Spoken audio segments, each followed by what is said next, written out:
Hello everyone. I'm putting this up here just to show YouTube that I am operating within the guidelines of fair use, which allows to use segments of material I do not own the rights for in order to criticize and express an opinion. Just as any democratic, free speech supporting platform would do. I'm not going to make any money out of this, and everything I upload here will be for the sole purpose of reviewing, critique, and expressing opinions about what's going on and what went on the. So I have sat down and actually watched all the videos. I binged watched all the videos that Andrea has uploaded since the beginning of December, starting with the first one talking about her very bad year, about the worst thing that has ever happened to her family, and about her bad health. And I was genuinely worried. So basically, until yesterday, I did not really follow the plot. But after seeing the last video uploaded, I decided that I do want to make a reaction video about this. And so I'm just going to jump into it with sort of random things that I have to say. I hope you stay and listen. Abigail's birthday, I was so sick that I was forcing myself to stand up. I have had... Okay, I'm going to start with this because this sentence stuck in my mind, and every video that was uploaded, I was trying to keep track of where exactly Andrea shows signs of this horrible, horrible illness. I'm not saying she did not have the illness. I'm sure she did, and only something very extreme would stop her from vlogging for 3 months, but I'm still looking for it. So I was actually looking forward to Abigail's birthday video. And, well, it came up. However, you tell me if I'm right or wrong, but what I saw was not a person who is very ill, very sick, struggling to stand up, or struggling in any way. Let's have a look. Cutest little presents. That's tiny. I love them. Have them pushed at the... Found this. Found that. I think I got this from, I did. I got this at a thrift store with you. I have cake on me. We're going to open subscriber presents first. Did I show you how that... I mean, yeah, we can go on and on and on, but if you could just go watch that video, I swear I felt relief because Andrea really looked good. She looked healthy, she looked vibrant. Even more, I would say it was a bit manic. The whole thing was a bit manic. Andrea was laughing and, covering up for Abigail.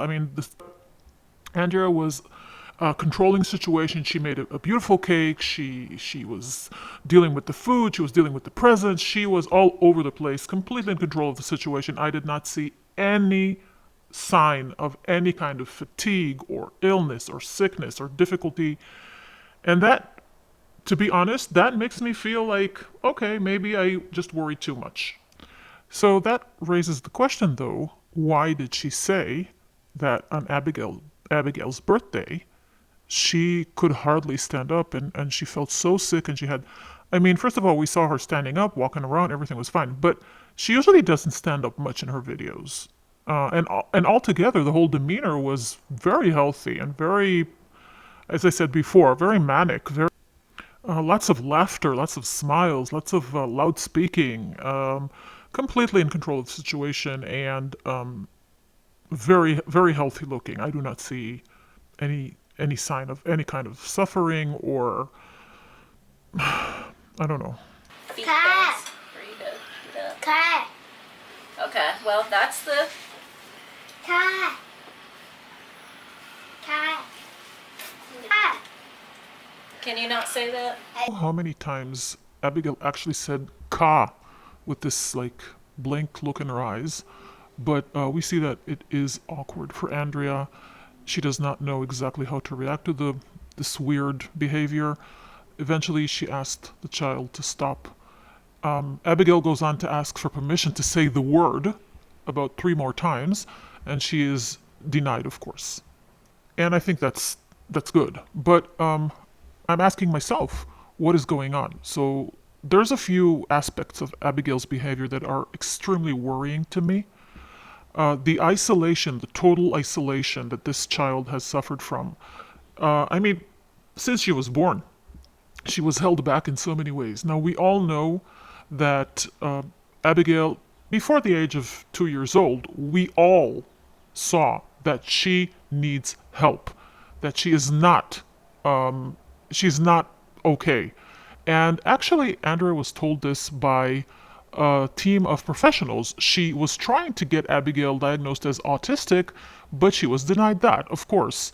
And then what happened was that they told her, yeah, she's not autistic, we can't say that, but we can say she needs ABC.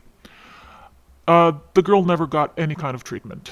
The opposite, actually. She was just kept away from everyone and everything. She has never been to kindergarten, daycare, school, any kind of social interactions with children her age, girls her age. This is her 7th birthday where she is actually celebrating on her own with her family. She has never been to a birthday with other children. She has never had a birthday with other children. So this total isolation only strengthened the existing problems that we all knew she had.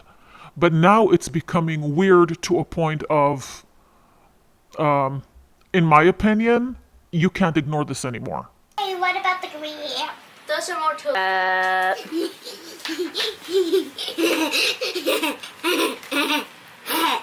Okay. It's a child. We see by Andrea's reactions that she knows what's going on. And she keeps covering up for that. And you can hear throughout the video, first of all, she talks over Abigail all the time, like she does to Raphael. Raphael is a different story. I'll make a separate video because there is a lot going on here in this birthday party with Raphael, and I would like to point that out as well.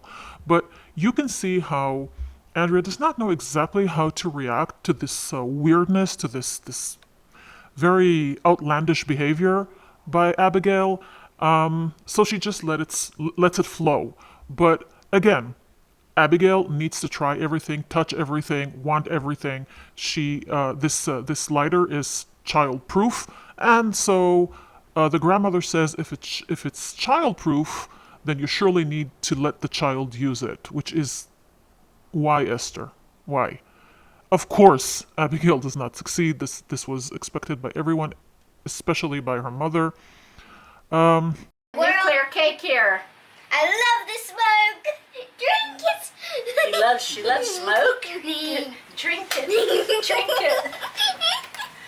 Yeah, she's a bar bug. Yeah, she likes different. Yeah, she likes the textures of stuff. Okay, so come on, Andrea, please. So here we see again another weird behavior. Abigail blows out the candles after exhibiting some inner anger because they're not blowing out right. And then she takes the smoke and blows it in the direction of Raphael, who is visibly uncomfortable. From the moment that starts happening, he covers his nose, his eyes. He's a very sensitive kid. He always has allergies. No one reprimands what she is doing. No one tells her to stop. No one tells her that it's not okay to do that to your brother. And I can just imagine what would have happened if Raphael did that to her. Of course, she's the favorite, so nobody says anything. That's one thing. Then she says that she loves smoke. And the grandma, of course, says she loves smoke. Why would a 7-year-old love smoke? Okay. And then again you see how Andrea is so confused, and you see it's just awkward. It's cringe-worthy how she tries to cover up for Abigail, saying, yes, because Abigail says, drink it, to her brother. And what does Andrea do? She says, trinket. Well, let me tell you something. Abigail has never used the word trinket. She does not know what trinket means, I assure you. And again, she tries to, drink it, because she goes all over the place, and then she says, yeah, she likes the texture of things. I don't think smoke has any texture, Andrea. Why are you doing this? Why are you covering up for your child who needs help so severely? And why isn't she getting it? I mean, she's taking her now at the age of 7, at last, to some speech therapy. That is not the thing here. Again, I'm going to say it. Psychiatric evaluation. A psychologist, a child psychologist, needs to sit with her to see what's going on inside. And she needs to be around other children. She needs to be socialized into society right now. Because she is not exhibiting behaviors that are proper for a 7-year-old, in my opinion. This is my opinion. It is not an absolute truth, and I have no proof of it, but this is my opinion. And what's more, for some reason, you buy this child a hot plate, you buy her sharp objects like knives and scissors. I think, okay, this is again only my 2 cents, but I really think she should not be let to play with these things because she could endanger herself or others. And I remind you of the incident in her former birthday where you told her to stab the balloons, and she was standing in front of Raphael with pointing the scissors at him, and he was really scared. He said, "Put down the scissors, put down the scissors." I remember his face. So I don't think this is the right thing to do with her right now. I don't understand. I don't understand. You bought her a hot plate and a vast amount of spatulas for some reason. She's 7. I mean, first of all, look at her face when she gets the hot plate. I don't think she's very happy. This doesn't look like a happy child with this present. But look at her face when she sees the knife and says that she has a knife. This is exactly how she looks when she talks about the knife. Does this seem okay to you, Andrea? So as Andrea unpacks this sort of lamp that she gets from one of her subscribers that has salt stones in it, the moment she takes out the salt stones, listen to what Hadar says to his daughter. Salt crystals. That's not for eating. Awesome. No. I see you looking at it. Not this I see. salt. Okay, so I think Hadar says this because he knows his daughter. She is 7 years old, and he is warning her not to try and eat the salt stones because he knows the look that she's giving them. Now, we've talked about this issue before. We remember when Abigail was about 3, and Andrea told us that she needs to lock the fridge or the freezer outside in the shed because Abigail goes to look for food at night. And then, and this I seem to remember pretty well. I hope I'm not wrong here. Correct me if I am. See that Abigail has some kind of form of eating disorder. I'm not diagnosing. This is just what I think. I think she has something going on because of the way she treats food and looks at food and eats it, and especially sweets. And there is some kind of an obsession around that. And the mere fact that her father finds it important to say that, to actually say to her, "This is not food, and I see how you're looking at it," that already means that they know what is going on. And still, she is completely isolated from society. Still, she is not getting the therapies that she needs, in my opinion. Still, they give her the favoritism treatment, of course. She is not reprimanded when she needs to be. Her abilities in reading and writing and arithmetic and everything, really, we know they are not being taught by a professional teacher. She's talking to someone on the phone. And that is supposed to be the lessons. She can hardly understand what is going on. I've showed that before. It's just wrong. It is just wrong. Gail has all the makings of a sweet and I think humorous kid. I think she has a sense of humor. She's not very bright at all.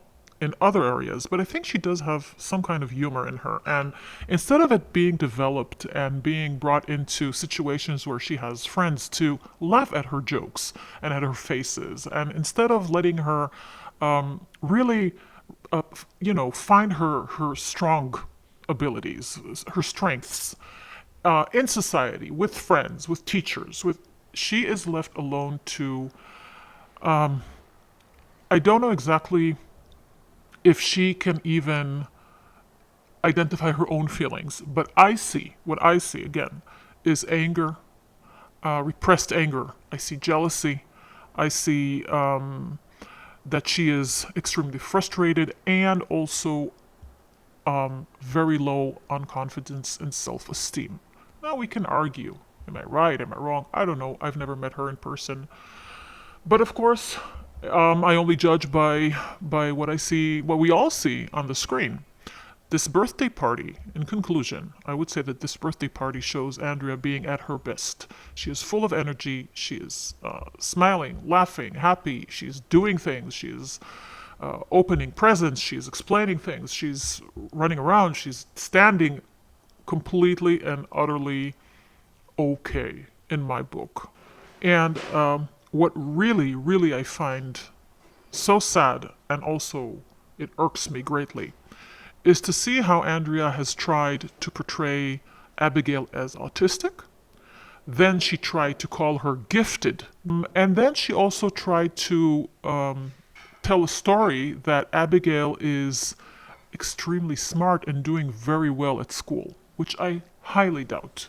I do not like and I do not appreciate these lies because they are hurting Abigail at the end of the day. I have a lot to say about Raphael in this party as well, but that's in the next video.